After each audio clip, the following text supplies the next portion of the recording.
Hello everybody and welcome to a brand new video. Today I wanted to talk about 10 things that should be removed from old school RuneScape, or at the very least changed. So I know a lot of people are going to disagree with a lot of these things because A, they've been in the game for a long time and they just don't want them removed, or otherwise they just don't think that they're that overpowered, which is fair. These are things that I think should be removed, but not everyone will obviously have the same opinion. However, overall, I think removing content or moving content or changing content is really healthy for the game. A good example of this is the Nieve's Cave update. When Nieve's Cave first got introduced, it just had a random mix of monsters from everywhere in the game, all put in this weird private server-esque area.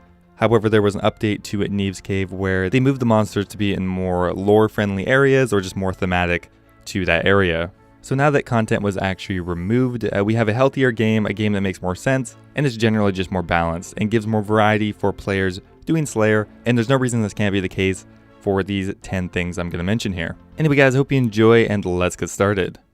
Coming in at number 1 is Nightmare Zone. Now this is probably the piece of content that has the most people wanting it removed, and it seems likely that it will be removed in 2019. In my opinion, Nightmare Zone has been one of the worst updates in old school RuneScape history, and it's been here right from the beginning. Being one of the very first pieces of content that were introduced into old school RuneScape, it's been here for the duration. So I'm talking about Nightmare Zone in its current state. I'm not going to talk about the fact that you used to be able to do AFK Nightmare Zone for 6 hours when it was initially released. I'm talking about it in its current state. Even now, it provides one, if not the best, ways of training your melee combat skills, and there's one piece of content that is just localized to this one little area where you don't even pay attention and you just AFK for as long as you really can. So I think removing this piece of content altogether and dispersing the rewards, it makes the most sense. I'm not saying we get rid of the ring imbues or anything like that, just move the ring imbues to other places, like, well, if new warding skill comes out, or maybe the mage training arena, or really anything that kind of makes sense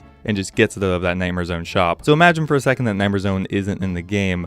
Now what becomes the next best melee experience per hour? It might go back to being the aggressive monster locations like the giant monkeys on Ape Atoll. It could be derocking the giant mole. There's a lot of other options. Obviously something will take the place as the best XP per hour, but honestly I can't really imagine anything worse taking its place. I don't think there's much to lose by deleting Nightmare Zone. Next up here, coming in at number 2, is the Dragon Warhammer. Now this is kind of debatable. I know it's not nearly as big an issue as Nightmare Zone, but the Dragon Warhammer is still the meta for a lot of accounts and a lot of players. The special attack on the Dragon Warhammer has a chance of lowering the opponent's defense by 30%. That combined with a max POH ends up with people spamming the Dragon Warhammer spec, going back to their house, restoring their special attack, and repeating this process for stuff like Corporal Beast. And really most of high-level PVM uses the Dragon Warhammer. It's kind of an interesting situation because you can't really just nerf it a bit. The whole thing is people are going back to their house, restoring their special attack and doing it over and over again. So even if you made it require more special attack or reducing the ability of it, it would be a bit of a nerf, but probably not that much of a hindrance overall. It's just kind of unfortunate that this is the meta because it's a very janky, tedious method to just lower a monster's defense. Feels kind of like you're bending the rules a bit. A very simple fix for this would just to be somehow make it further to get from your POH, because it only works for pieces of content like the Corporal Beast because there's a direct teleport right there. I would say a change to the Dragon Warhammer would be ideal. Coming in at number 3 is displaying the poll results. This is another thing that hopefully will be removed in 2019. It's just really insane that at this point still we can still see the poll results before we vote. It clearly has an effect on people's mentality when they're voting. There's herd mentality that is a real thing, and there's only really some very weak arguments against it. One is that third-party clients could make it available anyway, but that's not a very good argument because there's a lot of things third-party clients could do, but they don't because they want to stay on good terms with jagex. So if jagex asked them to not display the poll results, they probably would. An individual could probably still figure this out, but that's not nearly as big an issue as just everyone being able to see it automatically, so I don't see why you wouldn't make this change, and hopefully we will get it this year.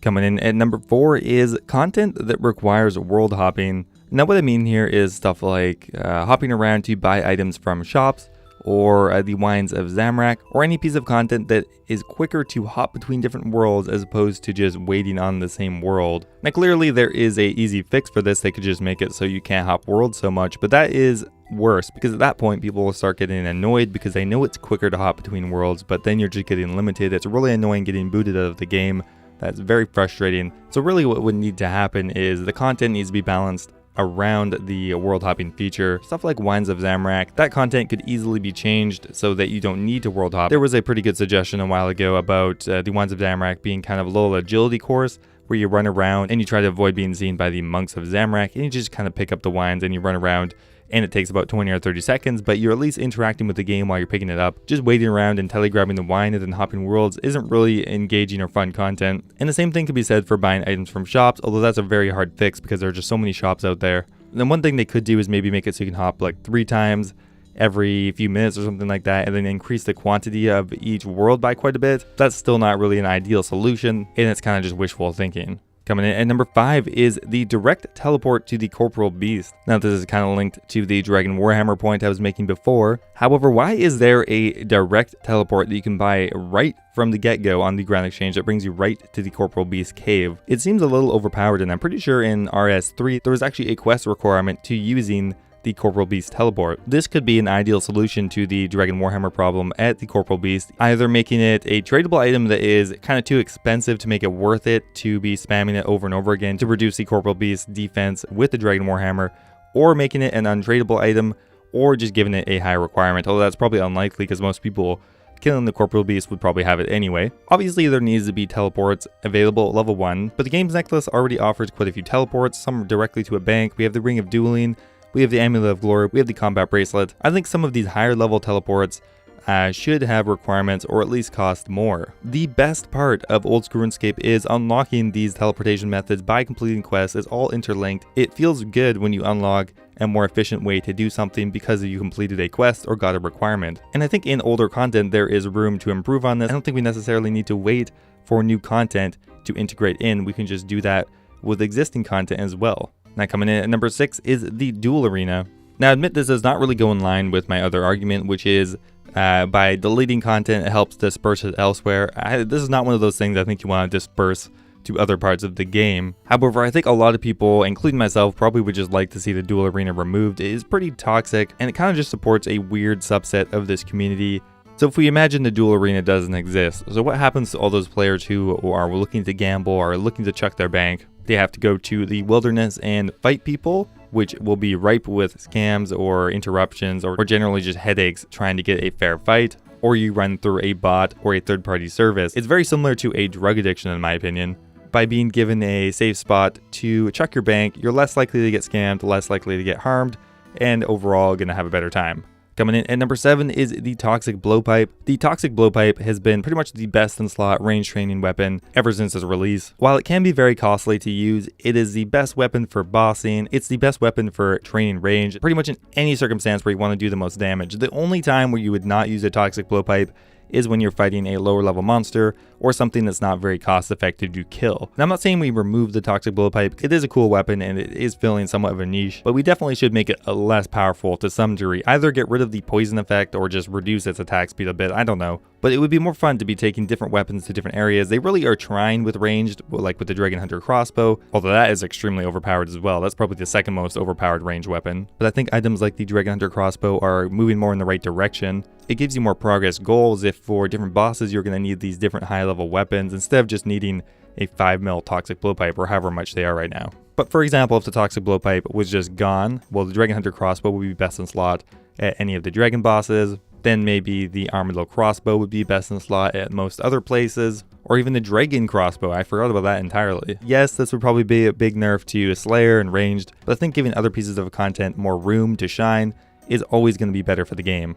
Coming in at number 8 is death timers. Now this is something that will again hopefully be changed in 2019. Right now the death timers are very long and there's almost zero chance of you losing your item in a PVM scenario. So right now the death timers are extremely long. You have an hour to get back to your stuff and pick it up. So assuming that you have a full internet connection, your power doesn't go out or something like that, that is absolutely enough time to get back to anywhere in the game. One of the most popular suggestions is to make it so the time only ticks when you are logged in. So if someone DDoSes you and you die and you disconnect from the internet, that time is stalled until you log back in. So that way, if you have a freak storm or someone comes and kidnaps you or you get DDoSed, your items will still be there until you find a safe time to log in. So that would kind of eliminate the DDoSing issue, and at that point you could reduce the death timer down to maybe 15 minutes or 20 minutes. Or the other option is to keep the death timers long, however make it so you have to pay a fee to reclaim your items. However, the monetary fee isn't really given a chance for your items to be lost, it's just cash, which again is good. However, I think getting item sinks in the game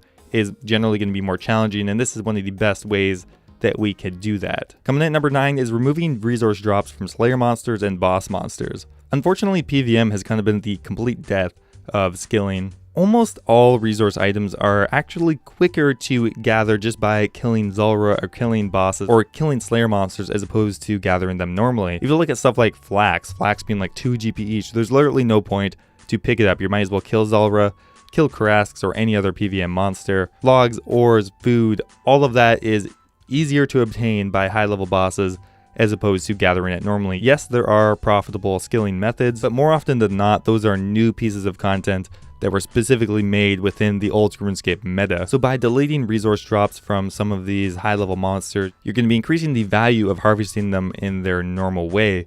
So fishing sharks, cutting U-logs, mining runite ore, stuff like that will all become much more viable and adding a lot more viable content into the game, spreading people out and making the world more full, more interactive, and just generally better. Obviously, these high level bosses need to be rewarding enough. However, PVM is inherently more fun, I think, for most players. So I think even if they were nerfed by half, people would still do Vorkath, people would still do Zulrah. So just something to think about. And the last item on the list is the Dwarf Multi-Cannon.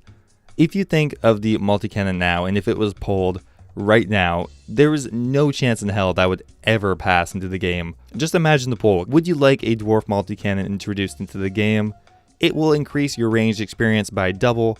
It can hit 30s in the multi-combat zone. Like, it would just sound ridiculous as a pull. There's nothing else like it in the entire game. It's not like you can get a mage cannon or a melee dummy or something beside you. It's solely responsible for increasing your Slayer experience rates by like double in some cases. And the more you think about it, the more you realize how overpowered it really is. This has been in the game forever, so it's not something that I think will ever get removed. However, it is clearly overpowered and maybe could use a nerf. Anyway guys, that is it. Those are 10 things I think should be removed or changed in Oldschool Runescape. What do you think? What else would you put on the list, or what do you disagree with? Leave a comment down below. I hope you enjoyed, and I will see you next time.